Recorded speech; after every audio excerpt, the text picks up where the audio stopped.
日本防卫相岸信夫发表了新一轮的言论，引人关注。这位日本高官表示，自卫队应该谋求主动出击，先手轰炸别国，进而实现所谓保卫日本目标的权利。一起来看看详细情况。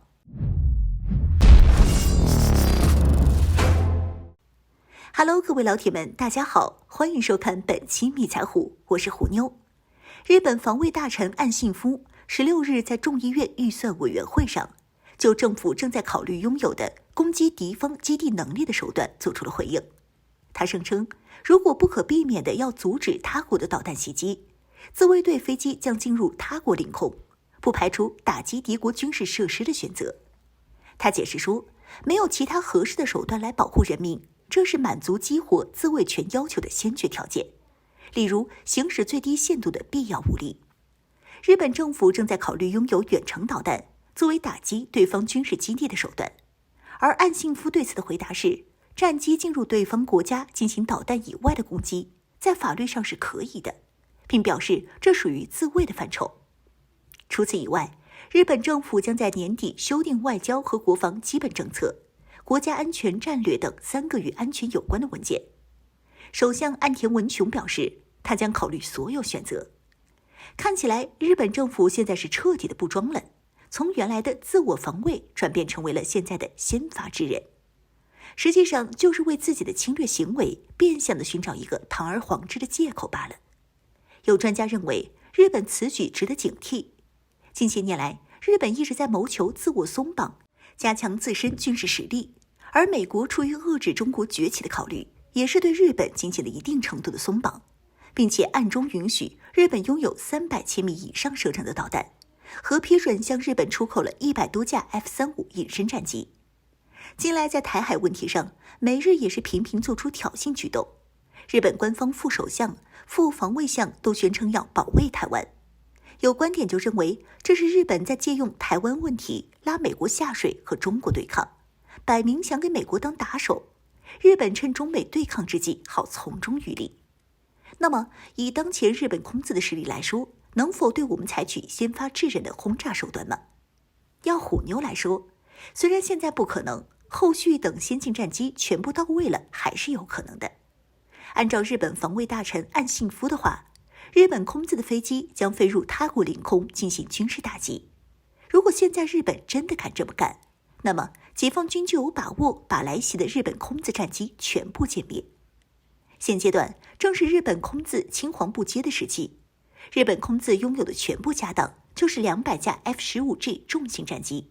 21架 F-35隐形战机和80架 F-2轻型战斗机。由于日本空自的主力战机 F-15G 并不具备完善的对地攻击能力，这80多架 F-2和 F-35就是日本空自的主力。这些飞机的作战实力全部加起来，也不是东部战区空军的对手。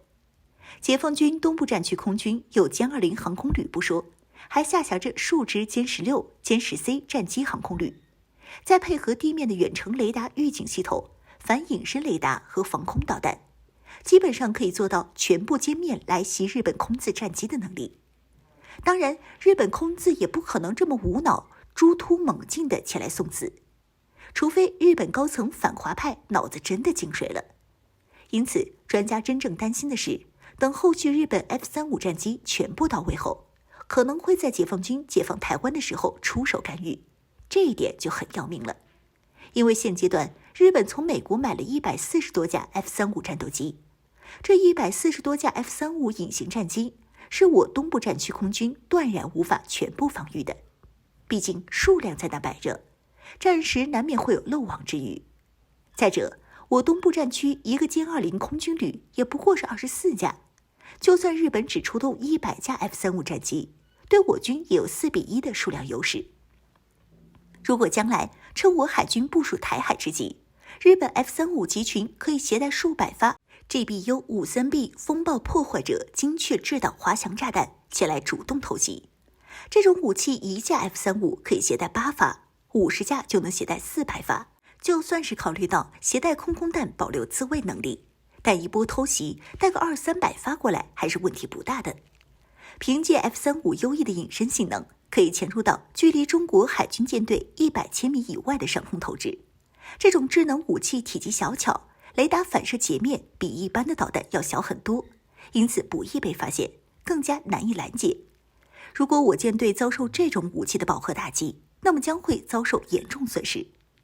因此，专家认为，随着美日韩三国在亚太地区大陆部署隐形战斗机，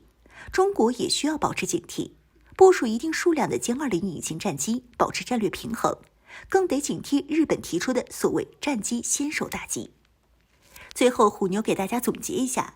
针对日本和美国军事实力的扩张，我们应该保持足够的警惕和防备。日本喜欢搞偷袭，真是本性难移，必须要确保第二次珍珠港事件不会在我们国家出现。